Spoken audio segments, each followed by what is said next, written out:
Hello, we are Carla Linares, And Maricela Reyes. and we will be presenting on our Latina student identity development theory at a predominantly white institution. So we're going to be going over our group population, the demographics, what we found, our theory, comparisons with other current theories and differences, and the implications. So for our research, we conducted in-person interviews with 4 participants. We asked them a total of 62 questions broken down into 4 areas. The time frame to conduct the interviews was 1 hour, and we did not have expectations going into the interview process other than learning about their experience while at this institution. And then after we concluded and looked at all the data, we did share our findings with a focus group to get feedback. So some things to consider before going along with this presentation is the kind of student we interviewed. You can find a breakdown of demographics on your handout, but some major characteristics that we found were that they were all Hispanic students. They all came from Mesoamerica areas, specifically Mexican culture, with one participant also identifying as half Salvadorian. They all identified as first-generation college students, U.S. citizens. They are all members of the Empowered Latino Union, a student organization on campus. They all had at least 2 siblings, as well as our students here on our campus. So as you can see here in the breakdown of the questions, basic questions were for the purpose of compiling the general demographic information. For growing up, that purpose was to understand their development prior to arriving on this campus. We asked the majority of our questions in the area about life as a college student to see how they have and continue to develop in this new environment. And the last part was to gauge how coming to college has impacted how they see themselves and their Latina identity. So here we have a chart showing the reflection of development. So because the questions were qualitative, we didn't get automatic responses from everybody. And that, of course, was the intent. We wanted to get varied types of responses. So here we have some of the questions that we asked specifically around their college experience. And as you can see, these questions overlap in the development areas of interpersonal, intrapersonal, and cognitive. So after Carla and I reflected on our findings, we categorized the women's lives into 4 different stages. The first is when the women were growing up. At this time, the women are making meaning based off of their parents and their religion, what is right and wrong, what they believe in, how they live their lives.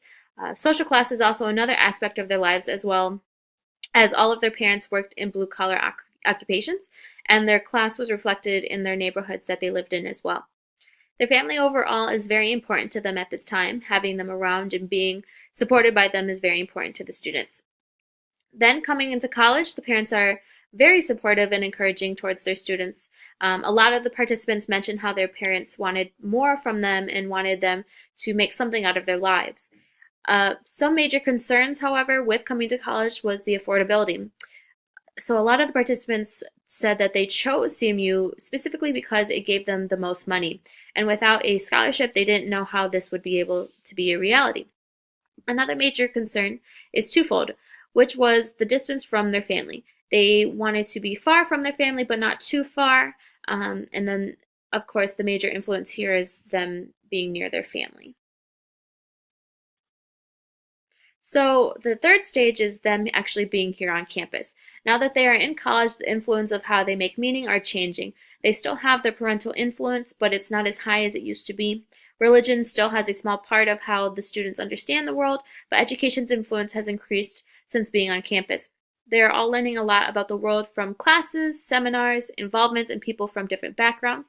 Their peers are in the other influence as they are learning from roommates, friends, and classmates about their beliefs and what their opinions are and what kind of backgrounds they're coming from.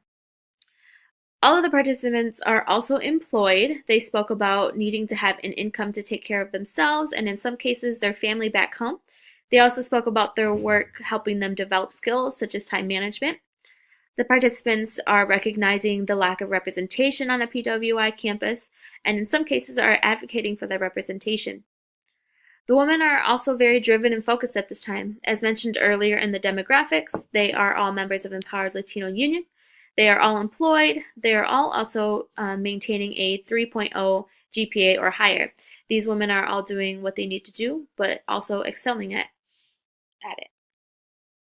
So for the final stage, when we asked them about their future plans, we found that they are all still wanting to provide for their families. Perhaps this is what their families expect of them, but they also expect this of themselves. It was also interesting that when they talked about future goals, they talked about careers and furthering their education in graduate programs, but no one said that they wanted to make more money. This shows that they are embarking on the stage of self-authorship, also because no one's plans in the immediate future included marriage. Of course, this specific area may change later on, but at this time they are all working on personal goals and self-growth.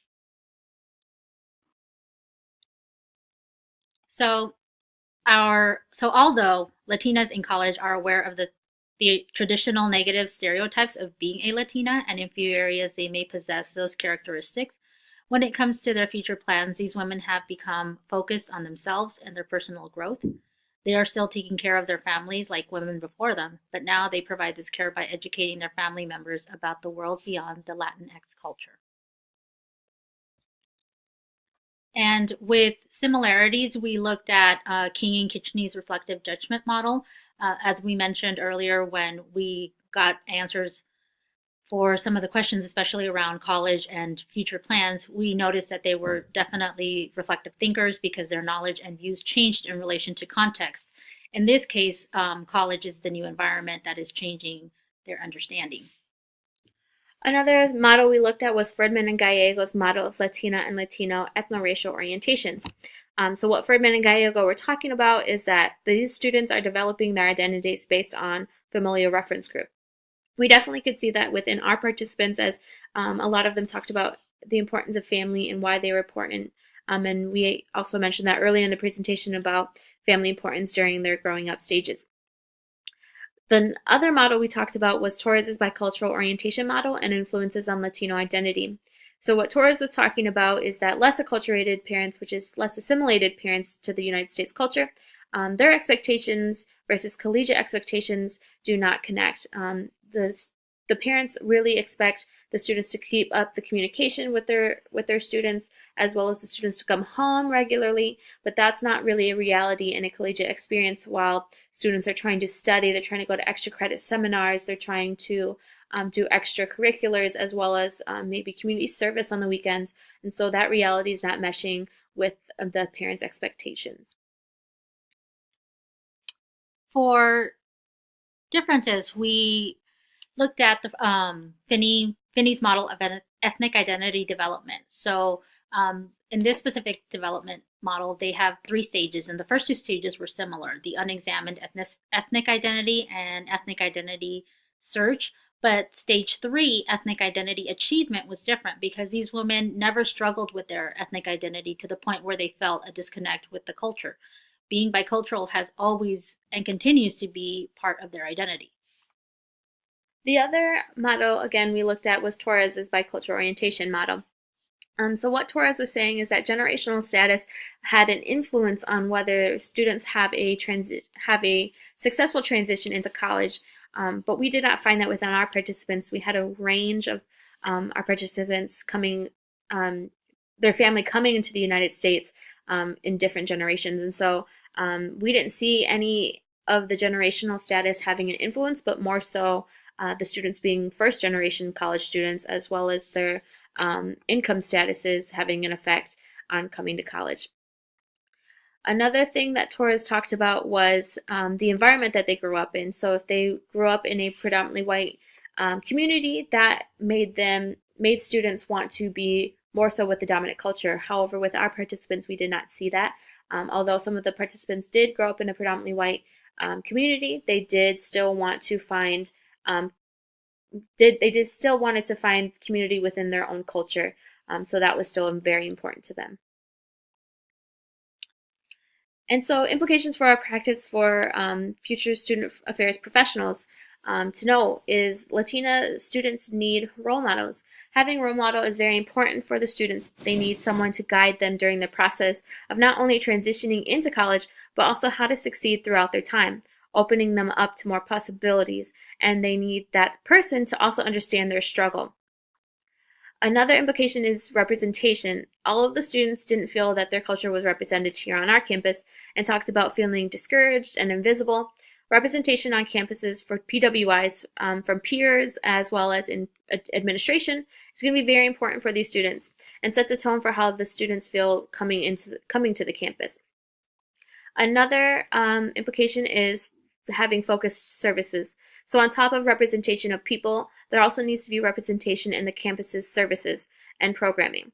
So in other words, having events outside of Hispanic Heritage Month would be helpful for the Latino students to feel more comfortable and more at home on campus. So guidance for first-gen students would be very useful because these students don't have previous knowledge about what the college experience should be like. It is important to check in throughout their time at this institution to make sure that they are aware of the resources available to assist with classes, counseling, and organizations that they can benefit from. Guidance with continuing education is so because some of the students are thinking about graduate studies, but they don't know where to begin the process. Having workshops throughout the terms to allow students the opportunities to come and ask questions and get advice would go a long way for all Latinos on this campus. And finally, recognition. Even though our participants are all maintaining above a 3.0 GPA, there are many Latinos that struggle in different areas of college life, and therefore, those that do well should be recognized so that they can become role models for other Latinos on campus. After we shared our findings with the students, they said that they felt empowered and good about their decision to go to college and that this makes them want to work harder. With that, thank you so much. Yes, if you have any questions, you can email them to us.